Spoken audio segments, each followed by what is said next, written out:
When you create longer documents in Word, it is easy to get lost in the structure, especially if you want to refer to another part of your document. You can of course always type in the page number or the chapter number you are referring to, but if you afterwards make any changes, then you have to manually correct all such references.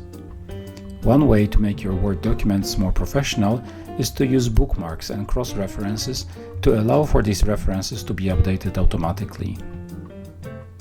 A reference to another part of your document is called cross-reference in Microsoft Word and is available in the Insert menu.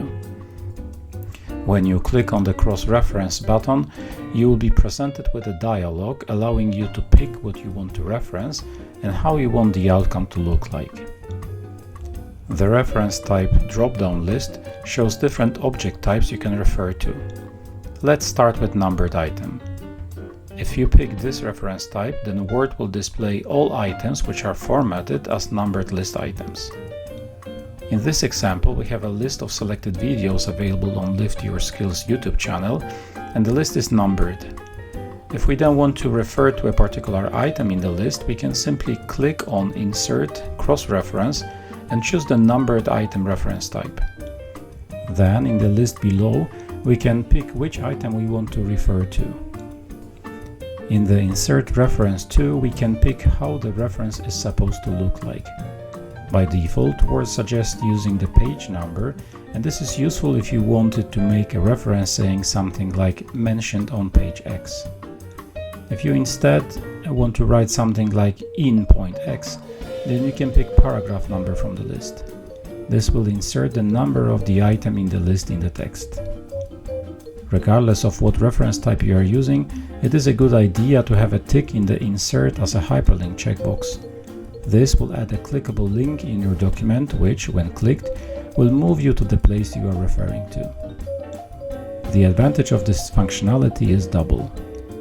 First, if you in the cross-reference dialog had a tick in the Insert as hyperlink checkbox, when you click on your newly added cross-reference, you will be moved to the point it refers to. This is very useful if you want to quickly find that piece of text without having to go through the whole document. The second advantage is that if you update your list either by adding or removing items or by changing the text of the item you refer to, then you do not have to manually update the text created by your reference. Instead, you can simply mark the whole text in your document by pressing Ctrl-A and then press F9. This will refresh all fields in your document. As you can see here, the text of the reference we created was updated with proper item number and text. This is possible because cross-references are also a kind of a field. You can see it if you place your cursor somewhere on the cross-reference text and press Alt F9. This will show the code of the field. Pressing Alt F9 one more time will return to the value of the reference. We discuss how to use fields in Microsoft Word in another video, which we will link to in the comments. Please take a look there to find more details. Creating cross-references to other objects works in a very similar way to what we have just demonstrated.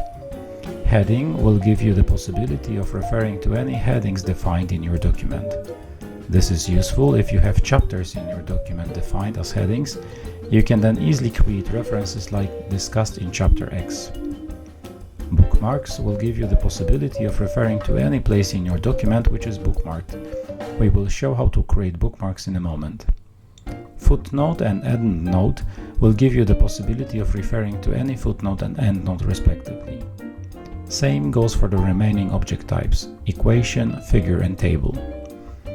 Please note that the values in the Insert Reference to drop-down list change depending on what reference type you choose.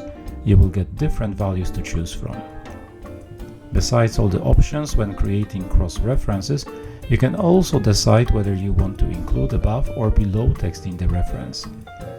If you select this, then Word will automatically add the word above or below to the reference text depending on where the object you refer to is in the document.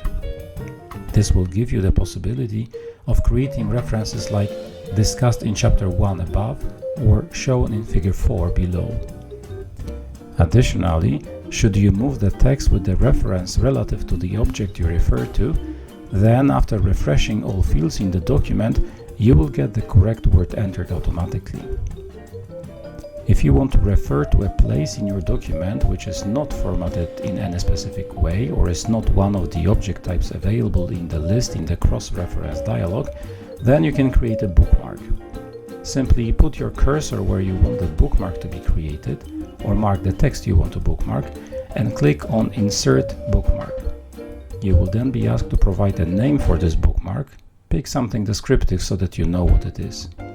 When you click Add, you will not see any change in your document, but the bookmark will be created and will appear in the list in the dialog.